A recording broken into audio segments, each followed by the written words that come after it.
Hello, welcome back. Today we're going to be talking about multiplying exponents, which is the power of power property. Our objective is by the end of this video, you should be able to apply the power of a power property and the power of a product property, which is a related property. To explore what the property is going to tell us, I've got a couple of questions. First and most important question says, what happens when you raise an exponent to another exponent? Now, what that means is if you have an exponent outside of a set of parentheses and an exponent inside the set of parentheses, that means you're raising an exponent to another exponent. Let's expand this to find out what happens. A squared to the fourth power. What's your base? Well, your base should be a squared. So I'm going to do a squared times a squared times a squared times a squared. Notice I have 4 of the same base since my exponent was 4.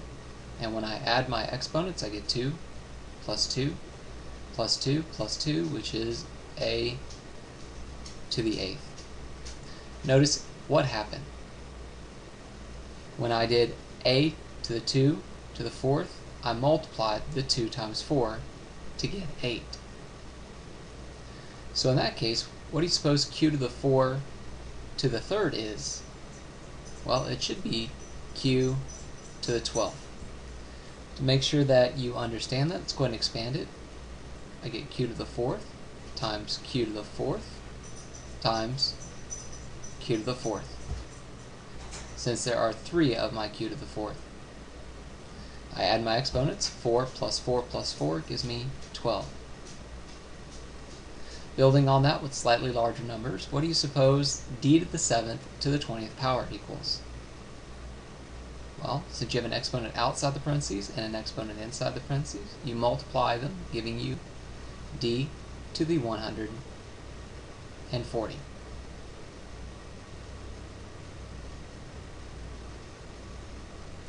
Talking about that property in general leaves us with these last couple statements right here. Power of a power property written using variables. A to the m to the n is the same thing as a to the mn, meaning you multiply the exponents. Note, even though you're not going to see it in this video or in the current unit, it will show up later. This property does not work the same way if there is addition inside the parentheses. Notice there was no addition inside the parentheses, so we're okay. Our second property, which is related to the first, is the power of a product property. To find out what the power of a product property is, we're going to look at this first example, 3x squared to the 4th. Your entire base is what? Hopefully you said your entire base, meaning the base of everything inside the parentheses being raised to the 4th power is 3x squared. So I'm going to do 3x squared times 3x squared times 3x squared times 3x squared. Notice I multiplied the same base by itself 4 times. That's going to leave me with 3 times 3 times 3 times 3, which is 3 to the 4th. X squared, x squared, x squared, x squared gives me x to the 2, 4, 6, 8. Think about what just got through happening and see if you can, in your own mind, as we get ready to work this next problem, find a property that will work to solve this problem. Let's look at the next one. X squared times y to the 3rd to the 3rd power. My base is x squared y to the 3rd. Since there's a 3 outside, I'm going to multiply x squared y to the 3rd by itself 3 times, leaving me with x to the 2 plus 2 plus 2, giving me x to the 6th, and then I get 3, 6, 9 for the y's. Looking at the previous 2 examples, you would have seen that when you have an exponent outside the parentheses, it multiplies by all of the exponents inside the parentheses. 3 to the 1 times 4, 3 to the 4th. X to the 2 times 4 is x to the 8th. Second example, x to the 2 times 3 is x to the 6th. Y to the 3 times 3 is y to the 9th. This next example shows you that this property also works with division. I'm going to go ahead and expand this out, giving me 4x squared over 5y times 4x squared over 5y times 4x squared over 5y, leaving me with, in the end, 4 times 4 times 4, which is 4 to the 3rd. X squared gives me x to the 6th over 5 times 5 times 5 is 5 to the 3rd, and y to the 3rd. Notice, 4 was raised to the first power, 5 was to the first, and y was to the first. And all we did is we took the exponent of 3 and multiplied it by all of the other exponents inside the parentheses.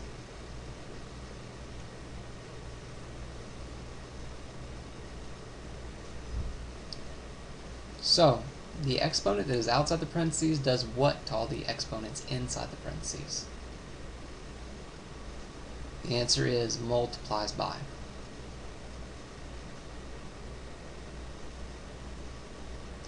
Again, note, this property does not work the same way if there's addition inside the parentheses. Again, you will not see addition inside the parentheses in this unit, but I want that to be in your mind when in later units you encounter this property, but in a different way.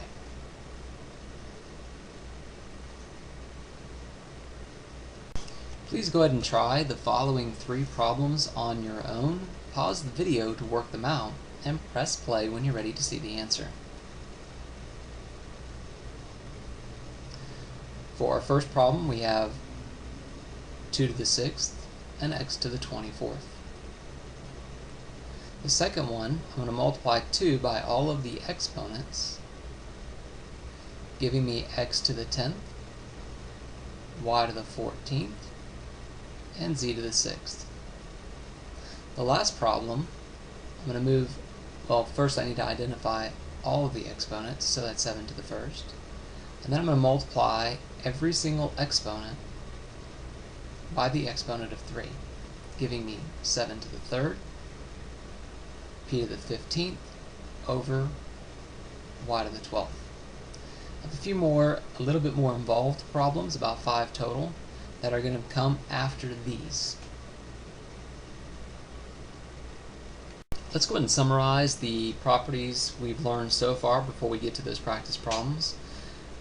When we multiply like bases, we add the exponents. When we divide like bases, we subtract the exponents. And when there's an exponent inside and outside the parentheses, no addition, you multiply the exponents. There's also a side note that says always simplify the insides of the parentheses first. Now, that's going to be important as we move on to our first example. Here are the first 3 problems. Let's just focus on those first 3. Go ahead and try those out on your own. When you're ready to see the answer, go ahead and press play.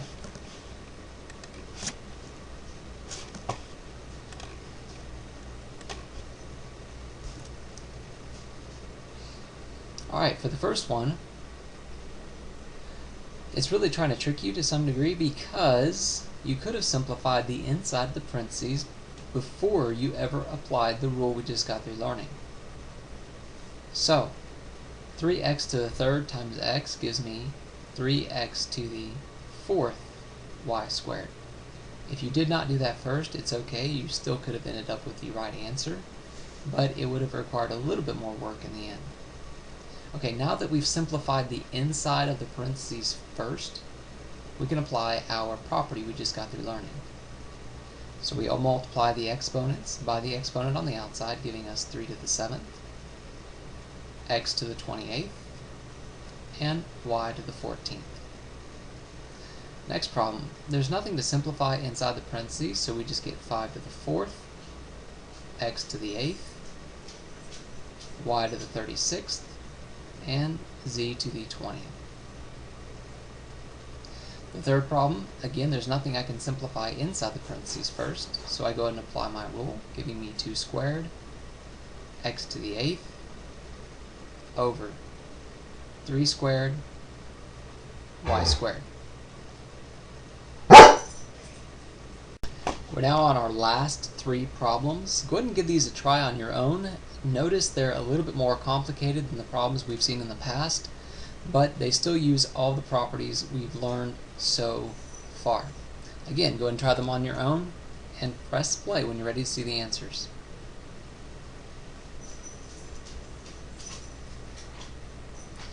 For the first one, we can simplify that expression a little bit first before applying the exponent property of the outside exponent by dividing 15 over 5, giving me 5. X third, there's nothing to simplify that with, so I just leave it x to the third. Y fourth over y to the third just gives me y to the first. So notice, by doing that first, I no longer have a fraction, and my exponent of 4 is still on the outside. So 15 over 5 gave me 5. X to the third stayed the same. Y to the fourth over y to the third, I subtracted 4 minus 3, giving me y to the first. Then I multiply all my exponents by 4, so it gives me 5 to the fourth, x to the 12th, and y to the fourth. Let's look at the next example. Try to simplify the inside the parentheses first if you can. There's nothing to simplify. So then I'm going to go ahead and apply the exponent properties first. Remember, your PEMDAS says that you do parentheses then exponents. So I have to distribute that exponent first before I can move on. This gives me 3 to the third, x to the 6th, y to the 15th, times 2 to the 4th, x to the 4th, y to the 12th, which I can simplify further as 3 to the 3rd times 2 to the 4th. I always put my numbers out front first. X to the 6th, x to the 4th gives me x to the 10th. Y to the 15th, y to the 12th gives me y to the 27th. The next problem is going to be equally complicated. Let's go ahead and work that one out down below. 4 squared x to the 10th, y to the 12th, by distributing that 2 to all of the exponents. Times, now notice there's no exponent outside this parentheses, so I have nothing to distribute. 6 x to the 7th, y to the 4th. Then I can multiply 4 squared times 6. I put my coefficients or numbers out front. x10, x7 gives me x to the 17th, and y to the 12th plus 4 gives me 16. And there you go, that's the last problem of this lesson.